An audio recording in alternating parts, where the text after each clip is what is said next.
The fact that Nick Silver went deaf while filming is what documentary filmmakers would call a gift. Hey, aren't you the guy that used to have really good hearing and bring people into studios and do audio stuff?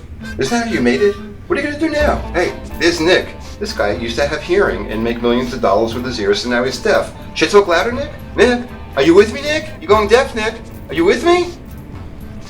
For us to be there and to be present the whole time that this was unfolding, it created an amazing opportunity to tell a story. Welcome to Legends of Lala. Legends of Lala is a web series that I started where we just filmed songwriters playing one song in unique locations in La La Land and singing things like La La La. The series was all just live song takes. We call them takeaway shows, where we would go to an iconic LA location, bring one microphone, bring one camera, bring one songwriter, one guitar, very stripped down, and then we would just shoot one song, put it on the internet, and then we started building a community. So we had about 30 of these songs up, and I was filming outside of the Beverly Center.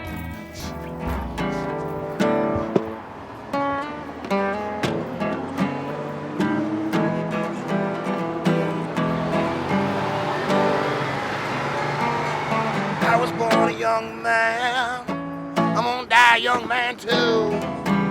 And coming down the street from Starbucks was Nick Silver.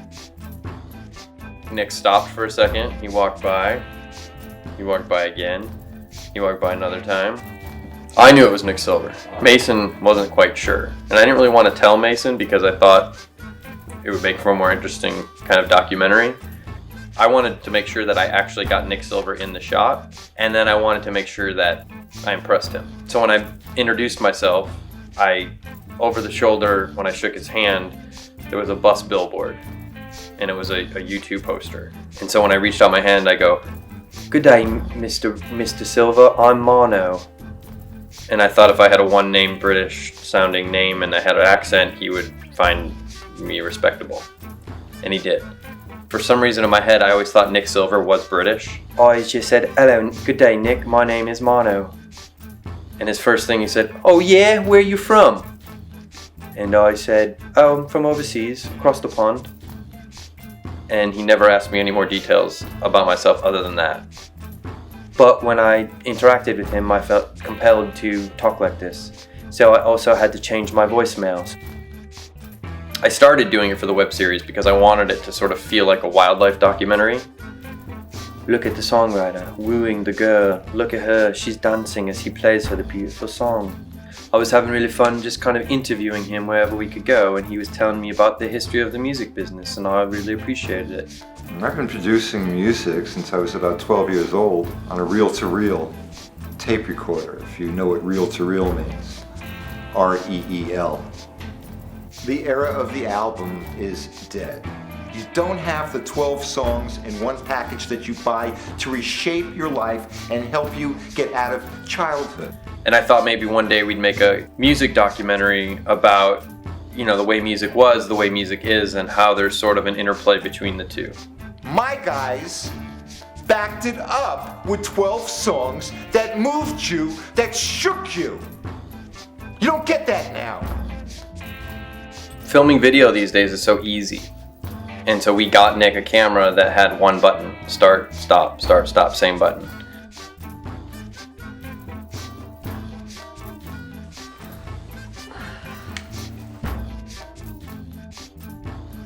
And we'd like you to shoot the music that you go see yourself. Oh, look at that. This red stuff here on the, is this it? It also means record. Is this the camera? Yes. Oh, okay. Does it have sound? Yes. Really? Wow, this is gonna be fun. I got a lot of ideas for this. So we gave him a flip camera, and he was enthusiastic about it. And then about a week later, he gave it back to us, complaining that he didn't want to be a coat rack. So yeah, I feel like I'm a coat rack. This is stupid. Like what? Anyone could do this. A monkey could do it. And so we didn't think twice about it. We said okay. But then he said he offered to pay for 100 takeaway shows. Hi. The moment the film shift shifted focus was when he handed me that flip camera, when I then saw what was on it. My name is Nick Silver. I'm going deaf. Could I have some money? No. The cards that I should be handing out, you should just read. Hi, I'm Nick Silver. You might have heard of me. I'm going deaf. It was as if he was giving me permission to continue. It gave me a lot more freedom to ask questions, and then he was also more open to answering the questions. I've never been to a psychiatrist, but I thought maybe I'd have one in my pocket now. And maybe that would do it, because I'm open for anything. Anything that gets you through the night, you know.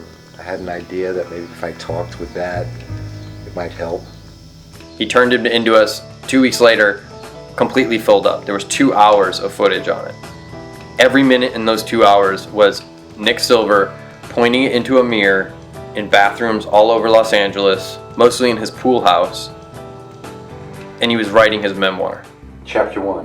When I was 5 years old, all I wanted to do was play the guitar and sing. My mother told me I couldn't play the guitar. My father told me I couldn't sing. And all I wanted was encouragement that I did not get. I pray out loud.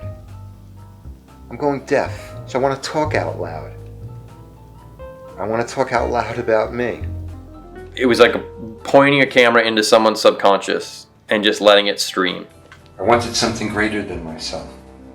I wanted fame. I wanted people to know who I am. I learned to walk like me. I learned to talk like me. I learned to dress like me, and I got a haircut like me. So from a mile away, people could see me. Come on. I never thought he had some of the emotions that he did. He's much more macho in real life than he is when he's locking himself in his bathroom. But I think he wanted his memoir to get out. He doesn't know how to type on a computer. He's not the kind of guy that's going to handwrite this thing. And I don't think he wanted to wait. Oh, Nina. Nina, nice running into you. I couldn't handle you. I couldn't handle you. I couldn't handle you. I couldn't handle your men. I couldn't handle the audience. I couldn't handle the career. I couldn't handle... I'm sorry. It happens. Oh, Nina. My little Nina. You were more of a man than I was. I wanted fame, and you were getting it, and I got jealous. And you know how that goes. Don't you, Nina? Looks like you do. Looks like you're doing okay. Because I feel like he may have been tricked into it. But I also think that he sort of knew. I think there's something about Los Angeles and people coming to LA and people all creating personas anyway, especially in rock and roll, that I think he was totally, he didn't care. I think this is the town where people come and they erase their past and they invent something new. And he just kind of winked and knew that was my invention. And I think at that point in his life, he wasn't getting any attention and he knew that this was an opportunity. He knew he didn't understand the internet. And he knew that we all did. He knows he was a horrible husband, a horrible lover, so many things. But he also knows what he was good at. And to him, that is satisfaction. For Nick, I think this film was kind of like one last love affair. He got to share himself with somebody one last time. Because without this film, I'm an old man in a room with a history, and with this film, to document what I'm doing, gee, I wonder if there's anybody else that may be going deaf in this big world of ours that I could possibly bring some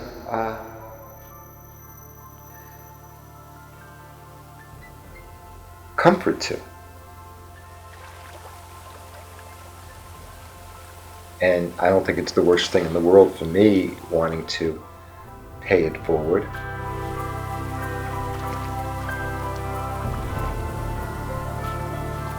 I had an idea that maybe if I talked with that, it might help. There's something I'm trying to get here, and it goes by the name of legacy, cultural legacy. I used to do it for the art. Then I made a lot of money. I'm gonna do it for the art again, because you know what? You're sitting there, you're creating something, you're not thinking about paying the mortgage. All you're thinking about is paying back the world for giving you a place to live for a while and hang out and thanking you. It's my rent check. So, first art, then money, now we're back to the art, because I've got money. I'll do this again. We'll see. When he had the opportunity to sort of take stock of who he was and what his life has been, I think he left this world very proud of what he's done.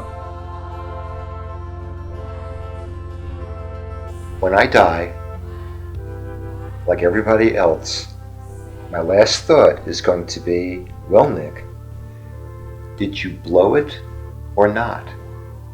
And I didn't blow it.